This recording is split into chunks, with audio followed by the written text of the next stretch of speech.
voilà jaajëfal leen ci teewlu bi yéen ñi nga xam ne yéen a ñuy suivre waaye tamit ñi nga xam ni ñoo ñuy faral di déglu ci Trade FM Dakar ñu ngi leen di jaajëfal yéen ñëpp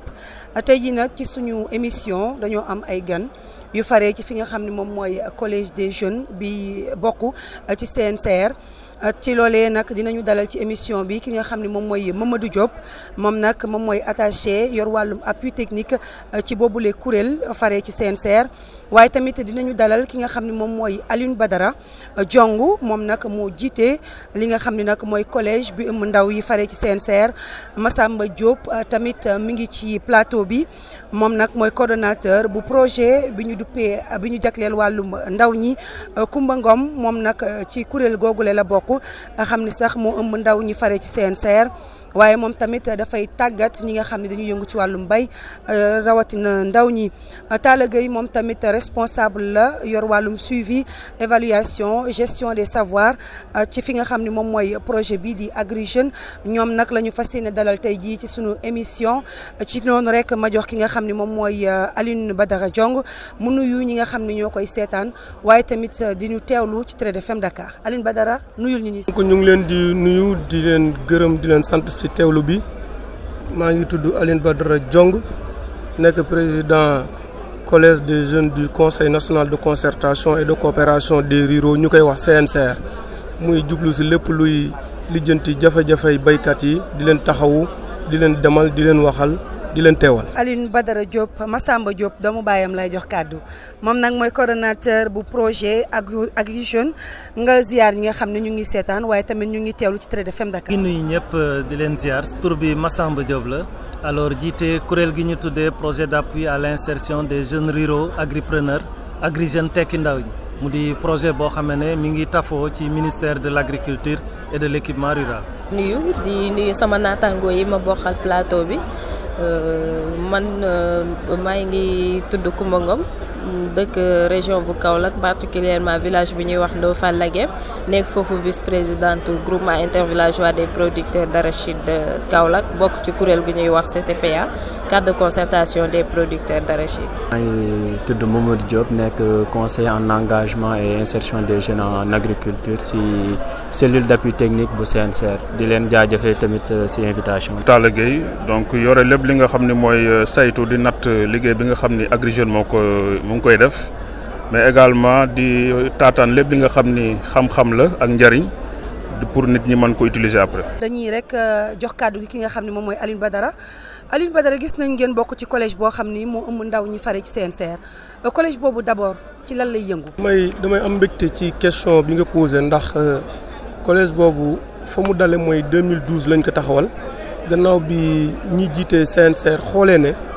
ñoom daanaka ñoo ngi jëm mag te xam nañ ne aussi kuréel moom dañ ko war di beesal fu mu toll te beesal bi bu naree am il faut am ay ndaw yi ay génération di dem ay génération di ñëw beesal boobu moo waral ñu taxawal en juillet 2012 li ñuy wax collège des jeunes du CNCR collège boobu nag lenn rek lay def mooy nekk ci biir CNCR nekk ay doom ay jarbaat ay nit ñoo xam ne dañuy yëngu ci àll bi te amuñu sax waajur ci biir kuréel gi mais bokk ak ñoom gis-gis bokk ak ñoom xalaat te bokk ak ñoom lu ñuy jëf bokk ci organisation yi ñuy wax ay fédération ak ay union jóge ca base ba ay GIE li ñuy wax ay groupement ñoo ko formé jóge ci dëkkaan yi ñu taxawal ko donc collège boobu fu ci nekk ci foofu rek fa la ndaw jóge ñëw bokk ci fédération yooyu kon loolu moo leen boole ci li ñuy wax collège des jeunes du CNCR collège bi nag dañu nekk ci biir di gëstu li mag ñi di def la ñu doon def ñu koy wax mentorat wala mentoring ñu ñuy booleeg mag yi ñuy xool fa ñu jaar ba taxawal kuréel yi ñu nettali ñu avant kuréel yi lu xewoon nu ñu def ba taxawal kuréel yi yan xeex la ñu def yan échec la ñu am lu ñu xeex ba jot ko ak lu ñu xeex ba ñàkk ko mais nu ñu def daal ba kuréel gi dëgër tey ba ñu war a mën a lijjanti kan moo leen di donn ëllëg wala kan mooy taxawu seen gannaaw loolu mooy collège des jeunes du CNCR ñu dénk ñu ñun ñuy doxal lépp luy wàllu ndaw ci biir kuréel gi di ko waxtaanee di ko jëfee ba bu ñu amee lu mel ni projet bu état taxawal wala programme muy taxawu ndaw ñi di leen jàppale comme Agri Jeunes ñu mën a dem ak ñoom waxtaan ak ñoom li ñuy def ñoom ñu wax ñu ni projet bi tëddee ñu xool lu ñu mën a ànd ak ñoom mais ànd bi lan lañ ci mën a jëf ba jàppale leen ci projet bi ndax ñun lañ koy defal lu si suñu place lu si suñu responsabilité ñu def ko. boobu ba tey liñ ci mën a jàpp mooy ñun bañ taxawee ba léegi ñu ngi ci ay formation parce que tey gis nañu léegi ku présenté wu nekk tudd Coumba Ngom nekk membre du CCPA mais membre du collège des jeunes ba muy wax daf ne productrice formatrice donc am na lu am solo jëlewul formatrice boobu nekkul formation bu mu jëlee ci école wala bu mu jëlee ci institut formatrice boobu mu wax moo ngi ko jëlee ci kuréel gi ñuy wax CCPA nekk membre CNCR donc jéego yi rek mooy kuréel gu si nekk fa nga nekk yaa ngi doxal di former sa ay ndaw ci li mu nekk formateur bi ci des mooy ñun si suñu biir action yi ñu doxal mooy former nañu lu toll si téeméeri ndaw si li ñuy wax aviculture mooy yarum ganaar mais formation boobu dañ doon def théorie ak pratique ànd seeg ENSA bu Thiès ndaw yooyu bu ñu fa jógee it fexe nañu ba gunge leen ñu commencé seen projet di ko doxal comme ni ko Agri Jeunes bëgg biñ ci jógee am na projet TRP bu ñu ànd ak coopération italienne moom si sud bi lañ ko def biñ jógee si loolu am nañu ay formateurs yoo xamante ni tey c'est des formateurs agréés par BIT ñooñu ñu ngi leen di wax des formateurs germes gérer mieux son entreprise mais am na ñun ñu former aussi ñu nekk ay formateurs en élaboration et suivi de plan d'affaires donc li ñu mujjee def nii rek pour bañ a lim lépp mooy li ñuy wax stage rural parce que ñun dañu gëm ne suñu ay ndaw ñoo leen war a former comme ni ñu former Coumba ba mu nekk formateur kon tey ñu ne dañuy diversifier suñu ay ndaw li ñuy def lu tax parce que am na ndaw loo xam ne mu ngi def napp mais géej gi dafa menacé ñoom seen activité bu taxawee war nañoo fexe ba ndaw loolu mën a yar ganaar entre temps moo tax ñu taxawal luy mel ni stage rural diversifier seeni jeunes man rek miy wax ak yow ñaari jeunes laa recevoir sama tool kenn ki mu ngi doon def transformation de produits halieutiques fexe naa ba mu mën a def maraîchage kenn ki mu ngi doon def gerte bokk ci CCPA fexe naa ba mu mën a def maraîchage mais def nañu fa tuyauterie def nañu fa plomberie def nañu fa conduite de tracteur si sama exploitation familiale agricole donc lu mel noonu la ñuy def bu ñu génnee si li ñuy defal suñu bopp mooy ay partenariat ay gunge ay projet di leen xelal mais di leen wax ñun li ñuy def ñoom ñu man si teg seen tànk mën a jëf li baykat bi bëgg parce que ñoom ku mel ne Agri Jeunes bu ñëwee day indi mbiram mais day laaj baykat bi noo leen doon doxalee lan ngeen réussir yan modèle ngeen def ndax mën nañu jaar si modèle yooyu pour gën a rendre viable seen i entreprise mooy mu gën a dëgër gën a taxaw doog a dem si li ñuy wax créer ay entreprise nag kon ku mel ne Agri Jeunes bi mu ñëwee loolu mooy entraîne fekk ñu suñuy tool xool la ñuy def mu gën ko dëgëral doog a fekk keneen koo xam ne sax baykat la mais taxawagul fenn mu jéem ko jàppale mu taxaw. Alioune Badara loolu moom leer na waaye nag mu ngi koy wax ci ay kàddoom li nga xam ne moom mooy wàllum Agri Jeunes bi est-ce que mën nañ ci am yeneen notion yoo xam ne mooy gën a leer ci suñu xel lan mooy Agri Jeunes exactement. danañ sawar trop ci tontu ci laaj boobu Agri Jeunes tekki ndaw yi la ñu wax Agri Jeunes xeetu projet la boo xam ne dafa indi lu yees. indi lu yees lu tax dañoo seetlu ne ndaw ñi jotuñu ci buntu xëy buntu yi nga xam ne ñoom danañ ci mën a faj seeni soxla donc am na lu bëri lu leen gàllankoor li leen gàllankoor bokk na ci wàllu formation amuñu xarala bi war li leen gàllankoor bokk na ci mënuñu jot ci marché yi ci di jaay seen produit li leen gàllankoor bokk na ci wàllum jot xaalis n'est-ce pas li leen gàllankoor mooy gisuñu ku leen gunge donc yooyu yëpp la Agri Jeunes boole ci njabootam ne dañuy jóg gouvernement Sénégal ne dañuy teg projet boo xam ne li ko tax a jóg mooy seet nan la ñuy jëlee ndaw yi dëkk ci dëkk taax yi dëkk kaw gi n'est-ce pas ñoom ñu yaatal leen ba ñu mën a ak jote ci xeetu liggéey yi nga xam ne danañ ci mën a am xëy boo xam ne danañ mën a faj seen soxla ci lépp lu laal ci mbay ci lépp lu laal ci sàmm ci lépp lu laal ci gën a jox fulla gën a jox kattan lépp lu ñore ci àll bi ak ci lépp lu laal ci jën ak lu ñuy ak lu mel noonu donc ñeenti buntu yooyu le projet Agri Jeunes dugal Agri Jeunes tekki ndaw ñi ne déedéet dañu war a defar ay xeetu liggéey yoo xam ne ndaw bi nekk ci kaw gi dootul ñee moroomam mi fa jóge dem ci taax yi dootul ñee tamit ña nekk ci taax yi loolu nan lañ koy mën a defee dañ leen di jox ay xeetu liggéey yoo xam ne day indi lu yeesal bi naa war na am comme ni ko président Diong waxee sur ñi jiite kuréel yi mais yeesal bi tamit dafa war a dem ba ci jumtukaay yi ba ci xam-xam bi ba ci xarala yi nga xam ne ñi ngi ko doon doxee ci xeetu mbay loolu moo mën a sotti suñu xarkanamu mbay ci biir Sénégal et loolu la Agri Jeunes di dox d'abord nu ñuy door suñu jëlee xale bi li ñuy njëkk a def mooy def ak moom yóbbu ko jàngal ko xale bi tax ñu jóg mooy xale bi nekk ci dëkk kaw gi fukki at ak juróom ba fanweeri at ak juróom kooku suñ ko jëlee liy njëkk yóbbu ko formé ko suñ ko formé ba pare gunge ko ak ci alal yoo xam ne jum dul fay la mu door la mu jàngi woon jéemaatu ci ba mën a am kattan léegi nag damaa bëgg a daw ñu ànd ak moom gunge ko ci banque yi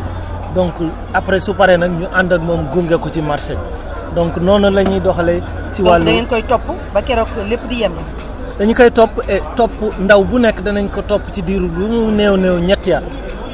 at yooyu dañ koy gunge ak lu bari suñ ko gungee ci formation bi gunge ko ci jàppale ko ci alal ji projet bi danañ ko boole gunge ko dem ak moom ci banque yi suy dem ci banque yi tamit du yem rek ñu yebal ko jox ko dossier dañ koy gunge waale ak assurance agricole fayal ko assurance n'est-ce pas sur diirub ñetti at suñuy loxo siy wàcc moom loxoom di gën a yéeg pour suñu demee ba ci cëppaandaw li moom mu mën a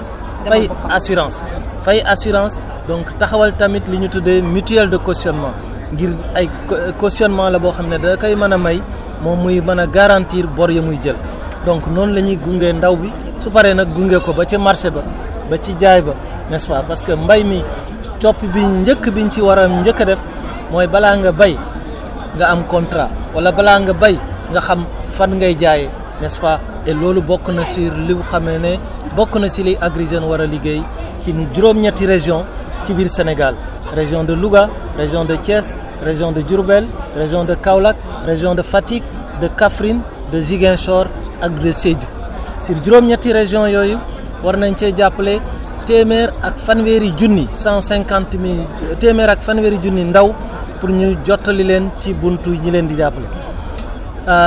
juróom fukki junni yi nag dañ leen di boole féete suñu njaboot ñooñu la ñuy gunge ak alal ji nga xam ne réewu Sénégal avec FIDA jàppale na ko pour ñu doxal bi projet loolu mooy Agri Jeunes. Massamba loolu leer na bu baax waaye Coumba Ngom kii di Aline Badara wax na ko sànq bokk nga ci ñi nga xam ni gis nañ seen bopp bu baax a baax ci formation yi nga xam ne Agri Jeunes projet bi def na ko ci ñoom wala bokk collège bi njëriñ bi nga xam ne am na ko ci sa wàllu formation sa tàggatoog lépp est-ce que mën nga ci am benn témoignage boo ci def. wax comme ce qui concerne programme PQDI bi ndaw yi ñu jëloon yóbbu leen former leen ci théorie comme pratique pour que ñu mën a diversifier man baykatu gerte laa di yëngu ci naka la ñuy def ba bay gerte xam suuf bi ak xeetu meññeef bi xeetu semence bi ni muy mel ak yooyu mais mu jiwu ji mais jamono yi ñu toll tey damay yar ay ginaar. damay yar ay naat damay yar kaay wala ma yar xar wala nag maa ngi siy yëngu lan moo ma may loolu diversification bi sincère xalaat ne comme tey ji baykatu gerte bi boo demee Kaolack su nawet bi ñëwee jamono yooyu la mën a am yëngu-yëngu mais jeune bi pour nga mën a fexe moom mu toog ñu xeex contre exode rural bi wala ñu mën a jël mbëkk bi ak yooyu ñu ni nañu xalaat xool lan lañ mën a teg ci seen loxo lan lañ leen mën a tàggat ba nga xam ne jamono bii nga xam ne hivernage amut wala nawet bi doxul jeune bi lan la mën a def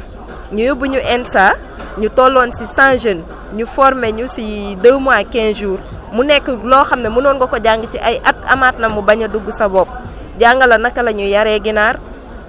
yoon yi muy jaar yépp chaîne de valeur bi gudd na mais juste dañuy tënk jàngala naka ngay defee étude de marché pour am marché bi est-ce que booy dugal sa produit doo ñëw dugal nii rek wala nga gis benn affaire soobu si tey jii yàlla sutural nañu ba foo ñu fëggee xëy na wàllu woowu mën nañ cee wax mën nañ cee sax tàggat yeneen i ndaw vu que man productrice arachide la maa ngi nekk ci bassin arachidier bi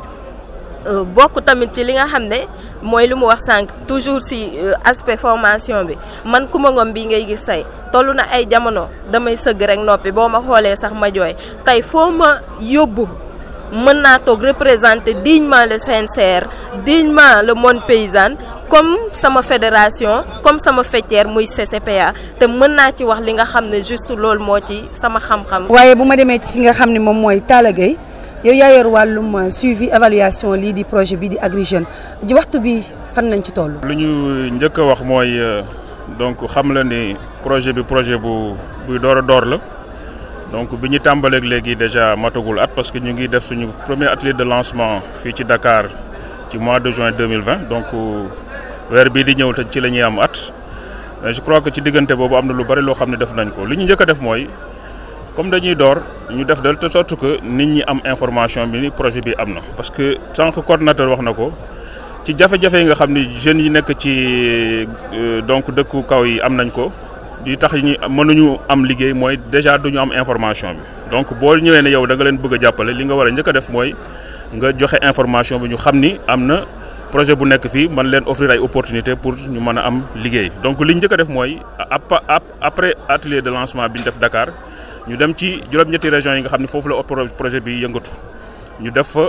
atelier de lancement ci régions yi donc woo acteurs yëpp muy jeunes yi muy donc ñi yëngatu ci wàllu développement muy donc autorité administrative yëpp ñu dajale leen wax leen projet bi nan la tëddee.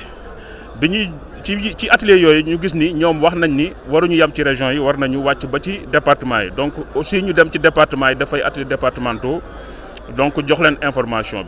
bi ñu jógee ci loolu ñu commencé mettre en place dispositif bi parce que comme ni mu ko coordonnateur waxee dispositif bi da dispositif boo xam ne dafa bari ay pàcc. am na wàllu formation am na wàllu financement am na wàllu assurance agricole am na wàllu donc accompagnement post financement donc loolu yëpp dañ ko war a def ak ay acteurs parce que ñun suñu philosophie mooy ñun mënuñu def lépp parce que affaire xëyu xale yi dafa xaw a compliqué il faut nga boole doole yëpp ñi nga xam ñoo fiy liggéey ci wàllu fànn boobu nga boole leen seen force gi yëpp ñun mën a apporter benn solution par rapport à ça moo tax li ñu def après information yooyu mooy ñu commencer mettre en place dispositif bi donc dispositif lan lañ ci defagum déjà commencé nañu signer ay partenariat avec yenn structures yi nga xam ne moom la liggéeyal ci structures yooyu je pense que CNCR ci la bokk et donc am na yeneen kuréel yoo xam ne également signé nañu ay convention de partenariat mais également taxawal nañu kuréel yi nga xam ni ñoom ñoo war a saytu projet jeunes yi ci wàllu ci au niveau des communes au niveau des départements ak au niveau des régions parce que bu jeune bi ñëwee ne dafa bëgg a liggéey ak Agri Jeunes li muy def mooy ñu jàppale ko mu am projet mais projet boobu également il faut que ñu xool lan moo est-ce que projet boobu baax na est-ce que dina ko andil njariñ parce que du rek dañuy joxe liggéey mais dañu bëgg liggéey boo xam ne jeune bi bu ko ciy liggéey dina dem ba am revenu yoo xam ne dina ko permettre du gisati leneen lu dul toog ci goxam daal liggéey parce que mën nga ko jox liggéey mu liggéey ci ñetti weer après loolu du ko jox satisfaction peut-être du ci am revenu yi mu soxla mu jóg dem ci émigration bi wala dem ci dëkku taax yi loolu moo tax donc ñu ni il faut que ñu tëgg ay projets yoo xam ni bu ko jeune bi mettre en œuvre dina ci gis boppam te donc il faut que mu am ay kuréel yoo xam ne ñoo koy saytu donc ci commune yëpp autorités yi fa nekk muy maire bi jël nañu ay dogal taxawal commission yooyu ak membres yi nga xam ñoo ci nekk au niveau des départements également taxawal nañu comité yooyu dem ba ci également ci région yi ci wàllu formation def nañu benn gëstu boo xam ni dañu dem ci région yëpp ñu xool exactement yan structure de formation ñoo fa nekk yan structure d'appui conseil mooy ñi nga xam ne daal vraiment war nañu accompagner jeunes yi pour xool la fa nekk ñu xool existant ba ak ñoom lañ la ñuy proposer ci wàllu formation lan la ñuy proposer ci wàllu également yokk xam-xamu jeunes yi donc loolu def nañ ko te am nañu cartographie structure de formation yi yëpp et maintenant li ci des mooy ñu jéem a xool ñoom li nga xam ne war nañ ko gën a liggéey ak ñoom pour que seen formation yi adapté wu également aux besoins des jeunes parce que li ñu gis également ci jafe-jafe yi mooy am na structure de formation yu bari yu fi nekk mais la ñuy proposer ci formation du loo xam ne méngoog naag li nga xam ne jeunes yi moom la ñu bëgg parce que des formations souvent yoo xam ni mag ñi lañ ko jagleel wala du wàllu mbay donc moo tax également bi ñu defee inventaire boobu yëpp gis nañ ni war na am ay liggéey boo xam ne war nañ ko def pour que structure de formation yooyu li ñuy proposer ci tàggat mu nekk loo xam ne dina méngoo li nga xam ne moom la jeunes yi donc bëgg leneen li nga xam ne également projet bi def na ko mooy donc commencé bi ñu joxe information jeunes yi commencé nañu ñëw pour bindu ne ñi nga xam ne en tout cas bëgg nañu ñu jàppale leen am na ñu bari ñoo xam ne bindu nañu tey même boo ñëwee ci suñu stand bi am na jeunes yoo xam ne ñu ngi continuer di manifester seen bëgg-bëgg liggéey ak Agri Jeunes bi ñu xoolee situation bi ci presque 11 mois yi lu toll ci fukki junni jeunes déjà bindu nañu ci suñu base bi ñooñu mu nekk ci jeunes yoo xam ne dañu bëgg a liggéey ci fànn yu bari ci wàllu fànn mbay ci wàllu fànn sàmm ci wàllu fànn pêche yooyu yëpp am na ay jeunes yoo xam ne tey bindu nañu te ñu ngi saytu seen dossier yooyu bu paree lu ñuy def mooy yóbbu ko ci comité yooyu ma wax ni tout à l'heure mettre nañ ko en place pour que ñu saytu seen dossier buñ ci paree rek bu ñu tànnee jeunes yi nga xam ne ñoom war a bénéficier wu ci appui yi boobaa ñu commencé formation bi jëm ci wàllu financement donc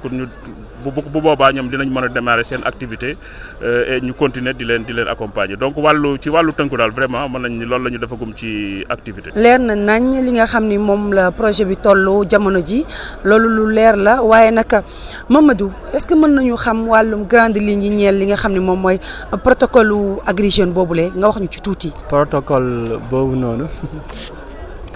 protocole bi bokk na ci ligne yu njëkk mooy que gannaaw CNCR plateforme la boo xam ne day lëkkale kuréelu béykat ñu toll ci 2 yu nekk ci Sénégal yëpp ñu gunge projet bi ànd ak moom ci wàllum sensibilisation bi ba ci base bi tamit ndax tey mbir mi lu projet bi gëm te béykat yi gëm ko mooy mbiru béykat yi la mbiru doomu béykat yi la mbiru relève agricole bi la donc mbir mi suñ koy def dañ koy def ak ñoom muy ci suuf muy ci kaw te ci biir loolu amul benn organisation bu gën a fës ci mbir mi bu dul CNCR muy kuréel boo xam ne mooy représenté béykat yi fii ci Sénégal am na yeneen kuréel nag du ma sànni xeer mais fii xam nañ ne depuis 1976 ak FONGS 1993 ak CNCR depuis 2012 ak collège des jeunes vraiment suñu waxee ci wàllum liggéey gi ci wàllum àll gi collège bi mi ngi fi nekk. léegi nag à part loolu bokk na tamit ci mbir lu ñuy lëkkale gannaaw sensibilisation bi mooy partage de connaissance bi ak lu ñu jot a capitaliser ndax xam nga maa ngi jégalu xam nga 1976 ba tey yàgg na ak FONGS kon am na lu bëri lu ñu capitaliser 1993 yàgg na politique d'ajustement et structurel yi fii la ñu fekk ba yenn fédération yi juddu ci comme fédération des périmètres autogérés ñu ñëw 2008 bu problème bi amee au niveau international fii lañ fekk donc maanaam capitalisation boobu yëpp ñu am nan lañ koy def ba partager ko waa projet bi ñu xool nan la ñuy tëggee mbir mi ngir mu gën baax na mais nan lay gënee ndax ñoom ñi nekk ci projet bi lu ci gën a neex tamit ay acteurs de développement lañ te dañoo yàgg ci mbir mi ànd ak ñu yàgg ci mbir mi ñu def ko soppi ko xool nan la gënee ndax umpul kenn ne am na ay projet ak programme yi fi musoon a jaar gis nañ jeexital bi REVA nekkoon na fi REVA ñun ñëpp fii lañ fekk gars yi dem ak temps maîtrisards yi tamit fekkoon nañu fi temps yi jël maîtrisards yi di leen sànni ci àll bi ñëpp ñibbiwaat seen lii ñeneen ñi dem donc projet bi ci deuxième point bi muy ñu xool capitaliser suñuy expérience ak seeni expérience ñu xool nan la ñuy lëkkalee ñaari expérience yi ngir dox ay jéego nu mu gënee à part ça aussi gëm nañ ne ndaw yi vraiment ci ay exploitation familiale lañ dëkk ci ay kër lañ dëkk ndax képp ku juddu rek daa am fi nga juddoo am fi nga nekk am fi nga jaar te loolu facteur clé de réussite la exploitation familiale yooyu nag dañoo lëkkaloo ngir gën a am doole def ay kuréel yu ñuy ooy ay organisation paysanne que ça soit muy OPB organisation paysanne de base que ça soit OPF mooy organisation paysanne faîtière ñu ne nag pour ndaw yi gën a dëgër baax na tey même suñu leen installé après ñu xool ci jeexital mi nan lañ leen di lëkkaleeg ñooñu vraiment ngir que ñooñu mën leen a gunge mais ngir que côté plaidoyer bi tamit ñooñu mën leen a taxaw ndax damm benn bant nu mu yombee ak damm ay sayu bant bokkul donc côté boobu tamit nee nañ vraiment ñu ngi ciy liggéey ñu ngi xool nan lañ ciy gën a avancer waaw ak beneen bu am solo tamit mooy vraiment le plaidoyer nan la ñuy mënee le plaidoyer pour que tamit au niveau étatique muy côté état ak feneen tamit que jeunes yi gën a gis seeni bopp gën a sentir seen bopp ci mbir yi gën a am ay espace de nan laa koy mën wa fu ñuy waxee seen coono fu ñuy waxee seen jafe-jafe donc loolu tamit bokk na ci te vraiment di fa jaaraale di waxaale 2014 moom la ñu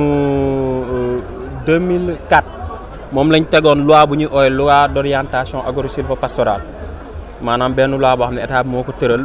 muy wax ci lépp luy béy sàmm napp ak àll bi te 2024 bii nii vraiment ci la loi bi la ñuy xool ndax dañ ko fay yemal wala dañ koy wéyale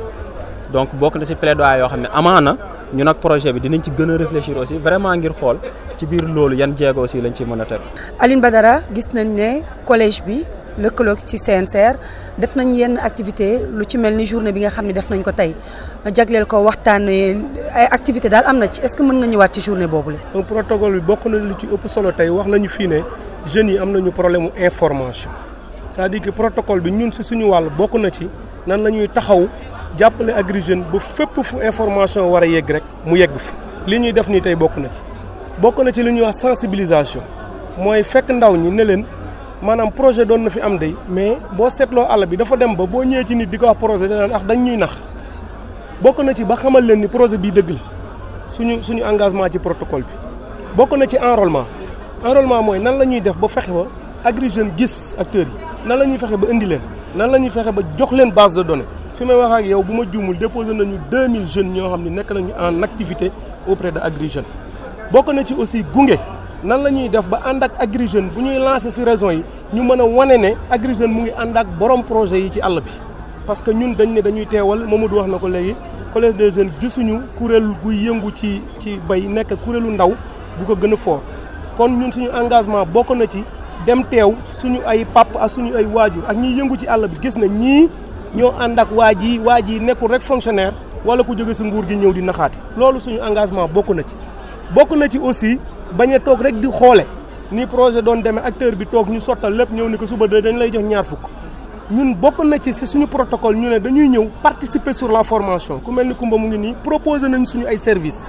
Agri Jeunes daf ñu wax aussi yéen si protocole bi bu ñu soxlaa seen ay locaux bu ñu soxlaa seen ay infrastructures da ngeen ñu koy jox muy CNCR ci kaw ak ñun xale yi bokk na si protocole bi ñun la ñu engagé ak ñoom bokk na si aussi bu ñu waree dem suñu ay plateforme ñu jox leen autorisation ñu wax ak suñu ay plateforme wax ak suñu ay ndaw bokk na si aussi jàppal ma jàpp li ñu engagé si protocole bi aussi bokk na si ñoom ñu am sañ-sañu suñu base de données bi ñu leen jox ñu utiliser que dans le cadre du projet bokk na si aussi ñu jox leen feu vert ñu dem seeti suñu ay ndaw en toute liberté dem wax ak ñoom mais dans le cadre si projet bi ñu seex juste pour revenir ci grande ligne yi nga xam ne moom la projet bi tënk léegi ñaar wala ñett yoo xam ni moom la Agri Jeunes engagé ak ñun mooy dinañu boole ci lépp lu muy def lépp lu muy wax aussi dañu laaj suñu xalaat mais tamit boole nañ ñi si fa ñu koy jëfe sa kaw muy comité national de pilotage. beneen bi aussi bokk na ci protocole bi ñu seex ak Agri Jeunes bu fekkee am na ndaw loo xam ne jëluñu ko ñun Agri Jeunes may nañu ñun ñu ànd ak ndaw boobu gunge ko ba mu def du ma wax plainte mais entre crochet ba mu mën a def recours ba ñu wànk ne jëluñu la mais lii moo tax jëluñu la yematul rek si jëluñu la doo xam lu tax jëluñu la yematul si jël ku la neex mais bokk na si Agri Jeunes engagé wu na ñun fu ñuy defee sélection suñu ndaw daf fay nekk kon yooyu laa mën a revenir ci li nga xam ni moo tënk te dafa am solo parce que moo nekk suñu njeexital ci cadre journée tey bi dafa dugg ci li ñu wax ne ñun dañu engagé Agri Jeunes ci dañu koy taxawal ci li sensibilisation ak information lii am tey ñun dañu ko dugal ci suñu engagement boobu dañu wax ne Agri Jeunes fépp foo xam ne ñun suñu ay njaboot ñu nga fa ndax damay fàttali ne FIARA bi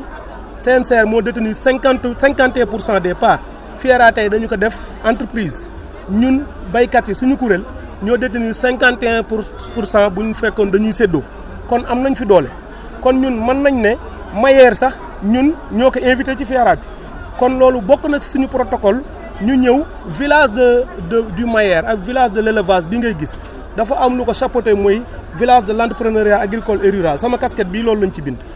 Massamba moo ñëw def lancement officiel bi muy le coordonnateur de Agri Jeunes loolu dafa dugg si suñu engagement bi ñu am ak ñoom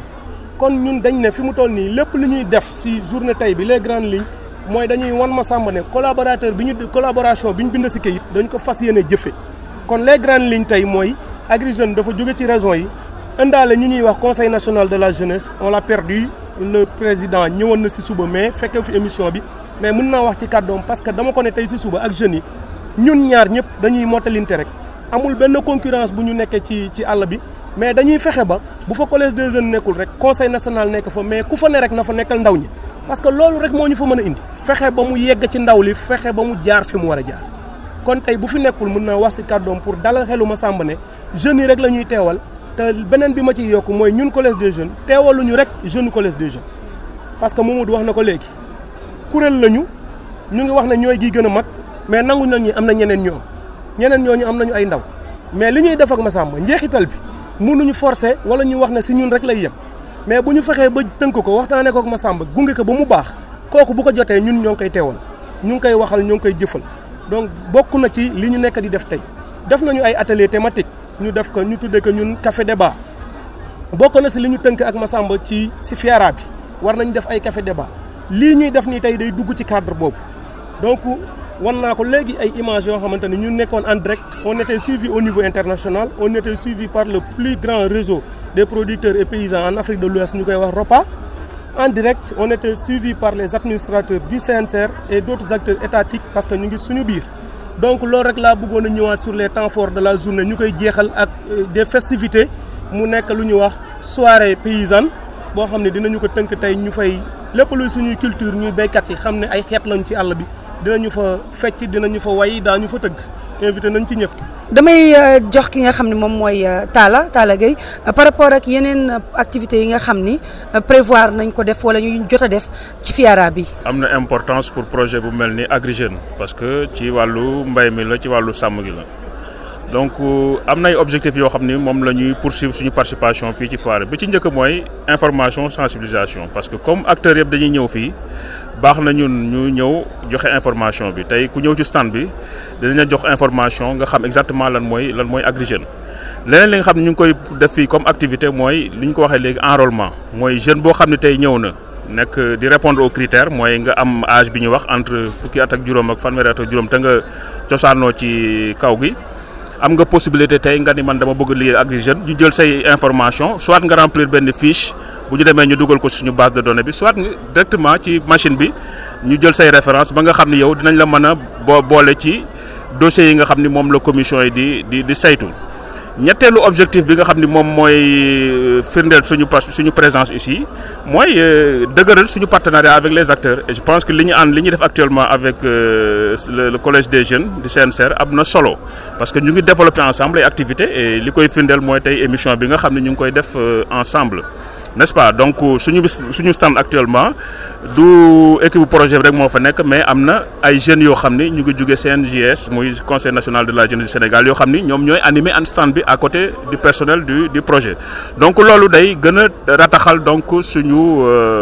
suñu partenariat donc avec les jeunes maintenant beneen activité bi peut-être ce matin yàggul sànq rek signé nañ fi benn convention avec donc la compagnie nationale d'assurance agricole du Sénégal pour wax la même ci wàllu financement bi dama ko fàtte wax sànq ci activités yi ci wàllu financement jeunes yi ñu ngi déjà préparé donc dispositif bi nga xam ni moom mooy appuyer jeunes yi ci financement bi déjà lundi am na beneen convention boo xam ne ñu ngi koy signé ak donc l'agence nationale de conseil agricole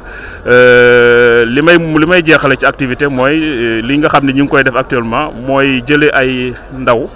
ay jeunes ci 8 régions yi ci gox yëpp lañ jógee ñu ngi nii toog ni à côté dañ leen fa jëlee ay jeunes yoo xam ne la ñu war a liggéey donc Agri Jeunes ñu andi leen boole leen ak ay jeunes entrepreneurs yoo xam ne déjà confirmé nañu. ku mel ni Kumba tey maa ngi jaar fa sànq bi muy def exposé avec jeunes yi maa ngi observé jeunes yi mais gis naa ñu ngi concentré wu di ko déglu donc loolu ça veut dire que lu am solo la quoi c'est-à-dire dañuy jéem a stimuler jeunes yi won leen ni avec rien parce que expérience bu muy raconter c'est parce que pratiquement avec rien dem na tey ba développer benn entreprise boo xam ni vraiment mu ngi ci suturaloo ba même di mën a utiliser ay jeunes donc loolu la ñu lu bëgg a démontrer jeunes yi nga xam ne ñoo fa jógee armé leen ba nga xam ne ñoom dañuy xam ne vraiment li ñu bëgg a def c'est possible parce que jeunes yu bari dañu perdre espoir yaakaar nañu mënuñu réussir seen gox fu ñu mën a réussir peut-être mooy Espagne wala ci ville yi alors que y a beaucoup de jeunes yoo xam ni tey ci kaw gi ñu ngi réussir. nekk ci mbay mi nekk ci càmm gi nekk ci affaire donc production forestière wala même ci càmm gi di réussir di am ay revenus yoo xam ne même boo comparé ak ñi nga xam ne ñoo nekk bitim réew boo seetee ba seet ëppale wuñu leen ay revenus donc loolu la ñu bëgg vraiment profiter ci occasion boobu nga xam ne am na entrepreneur agri confirmé yi fi nekk ñu boole nag jeunes yi ñu échanger donc de façon à ce que jeunes yi bu ñu fi jógee en tout cas dinañu gën a am fit gën a am confiance que li ñu war a sumb ak Agri Jeunes donc dinañ ci mën a réussir donc véritablement ci wàllu tënku daal voilà activité principale yi nga xam ni maintenant dañuy liggéey en même temps boole ci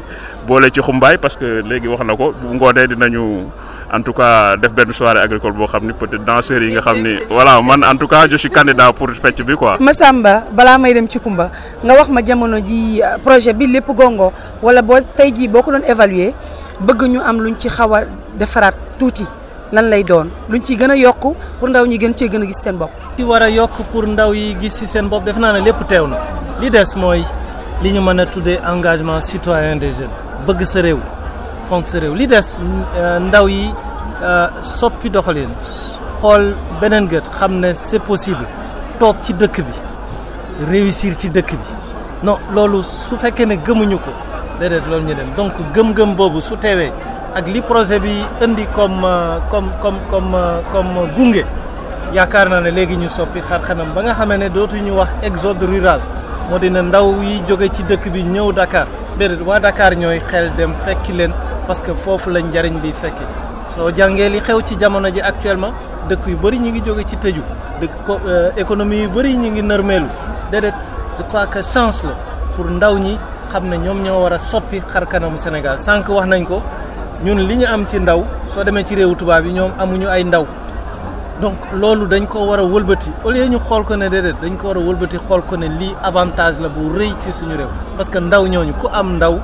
tey yar ko tey saxal ko ci ay buntu liggéey mais yow yaay moom àddina ëllëg. Coumba lan ngay wax jigéen ñi rawatina ndaw ñi sax laay wax d'une manière générale ci wàllum entrepreneuriat agricole gi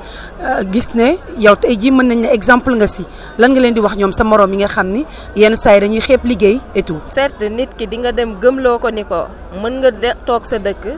tekki fa des fa nga jëriñ fa dara parce que yow yaay ëllëgu réew mi mais ci ban contexte nga koy waxee nit ki. parce que doo fekk nit ku toog rek nga ne ko bàyyi lii def lii li may bàyyi def naka ngay def ba convaincre jeune boobu bëri na jeunes yoo xam ne bëgg nañu toog exode rural bi ñu ngi koy wax la preuve da ngay dem ci monde rural bi ñu bàyyi seen tool yi ou bien ñaari nit des fa nga dem di engager surga di ko fay parce que lan exploitation familiale bi ñi ci nekk mënuñu matale li nga xam ne loolu la ñu soxla bu ñu toogee di seetaan ci télé bi di dégg ay DER ay Agri Jeunes ay loolu ñuy xalaat ni que man ndaw bi nekk baykat nekk ci àll bi war naa jot ci loolu te ndaw boobu am na problème mu semence wa ilaa am na problème mu comme yarkatu ginaar la fu muy jëlee li nga xam ne moom lay jëfandikoo mais est-ce que kooku naka ngay def ba convaincre ko pour mu toog ndaw bi nga xam ne defut ci xelam lu dul su ma duggee ci gaal bi jàll wala man 500000 bii ma am naa dem lijjanti ci passeport dem déposer ci visa mais wàcc leen ci monde rural bi Agri Jeunes li ñu soxla ñu ngi ci village yi certes zone des Niayes bi mën nga faa am. biir Dakar tey ku la ci jox projet boo ci war a jàpp bu costuméwul ba baax toog ci bureau soxlawul nga koy jox muy béy ndaw ñaa ngi leen di xaar ci àll bi te ñoom ñooy ëllëgu réew mi te ñoom ñooy dundal citadin yi nga xam ne ñoom ñoo nekk fii li may wax sama mbokk jigéen ñi gis naa ni yàgg naa cheminer ak ñoom gëm nañu seen bopp bëgg nañu liggéey nekkul ne li ma nekk jigéen moo tax may wax loolu mais tey ji boo yeewoo 5 heures du matin arekaar yi jigéen ñi nga fay gis ñu yanu ay pantak seeni ndigg boo demee ci tool yi ñun ñi dëkk ci àll bi da ngay gis paa bi bu béyee benn at ñaar ci taatu dimb ba lay dem tëdd jigéen ñi dañuy dem xëy fajar yeewu defar ndékki yenn ko yóbbu ci tool ya sëgg ngoon ci ba midi ñu taxal lu ñu demee taali ji donc dafa jot jigéen ñi ñu teg leen ci instance de décision yi di leen boole ñun nag amaat na naam ca gox ba ma nekk kuréel gi ma bokk muy CCPA bëriwuñu problème yooyu parce que ñun ndaw ñi dañuy déglu jigéen ñi dañ leen di déglu ndaw yi dañu xamul jëmukaay liggéey kenn du ko xeeb parce que tey jàng xam nga taxula am liggéey tey di nga gis ku jàng ba yor ay diplôme dem extérieur jàng ji ñëwaat toog fii di chômer ndax la nga jàng boo ñëwee ci entreprise ba nga jëm fekk na kooku yow ma génnoon jàng ji yaa ko gën a jàng du la nangoo teg foofu nga tiim ko ci kaw nekk directrice am du ko nangu da ngay mujjee toog di chômer alors que jigéen bi nga xam ne gëm na boot ay njabootam rogganti ko toog nekk ci àll bi di bay di indi li ñu dundee di dem di jaay ji nañu gëm suñu bopp te bu ñu xaar loxoy kenn ndimbal da ciy fekk loxoy borom bu fekkee ne le peu que tu as nekk entrepreneur nekkul yor nga ay millions wala yor nga dara benn 10 000 francs 15 000 francs mën na la commencer ngay dem man mi di wax ak yow 10% laa commencé booba bokkaguma ci programme PQ2 bi maa ngi intégré collège des jeunes depuis 2012 mais dafa fekkoon nag ma ci yëngu ndax damaa judd ci mbay yaru ci màgg ci te samay étude ci loolu lañ ko fay man Coumba Ngom ma toog ma ni jigéen laa jombale naa lii sama bopp wala damaa war di sañse wala damaa war a romb kii romb tey boo ma fekkee sama dëkk suñu nee laa Coumba bii la am na sama ay morom su ma leen di convaincre pour ñu toog dañ may ne naan dangaa am laneen moo tax mais du bay bi kese moo la ko may wallahi azim moo ma ko may dama topp gëm li ma doon xam ki ma doon te fu ma munti dem dama naan leen je suis fière d'être paysanne dem naa ba Québec pour stage leadership féminin ba ma ñibbisee ñenn ñi gis sama passeport dañ dem ba yow dangaa dof ma leen lu tax ñu ne ma xoolal temps bi nga dese au lieu yow nga jaar foofu toog fa ba mu jeex nga soog a ñëw pour ban raison samay njaboot ñu ngi sama ginnaaw samay famille ma am lu ma doon yëngu ba ñu fekk ma fa ba mën ma génne mënumaa yëngu ci lu raw loolu ba ma jël keneen yóbbu foofu nañu gëm suñu bopp jigéen ñi dama leen di wax ñu gën a gëm seen bopp xam ne ñoom ñoo fi nekk comme li collège bi doon wax formation foncier finance boo leen jàppee ci formation yi balaa ngeen a indi finance nit ki balaa nga koy jox koppar tàggat ko nit ki balaa nga koy dig koppar dig ko ni ko dan lay tàggat ba pare parce que soxla nañu tàggatu programme bu ci nekk jaar na Sénégal mujjul fenn lu ñëw. balaa ñu koy dugal ci ndeyam. non du loolu sax lu ñëw dañ koy politiquer mu jàll après ñu dem toog jeunes yaa ngi fi bëgg a liggéey nangoo liggéey jigéen ñaa ngi fi bëgg si lu ñu jàpp. Massamba dina ci bàyyi xel bu baax a baax comme ça ñu mën a fekk di ndaw yi nga xam ne ñoo nekk ci àll bi même si sax xam naa du ñàkk ne jamono ji am na ay ndaw yoo xam ne sax jot nañ leen gis ci àll bi mais dinañ ci gën a bàyyi xel sûrement ñoom waa Agri Jeunes pour gën a bàyyi xel bu baax a baax ci sa plaidoyer. jërëjëf Mamadou loolu am na solo jaajëfal tamit Aline Badara Diong Massamba Diop Coumba Ngom ak ki nga xam ne moom mooy Talla Gueye ñoom nag la ñu bokkoon rek di waxtaane li nga xam ne moom mooy wàllum collège des jeunes ak seen liggéey waaye tamit waxtaane li nga xam ne moo ñeel wàllum Agri Jeunes loolee di ab projet jaajëfal leen ci teewlu bi ak yéen tamit ñi ñuy suivre dig daje beneen émission ak beneen kuréel jaa ngeen jëf.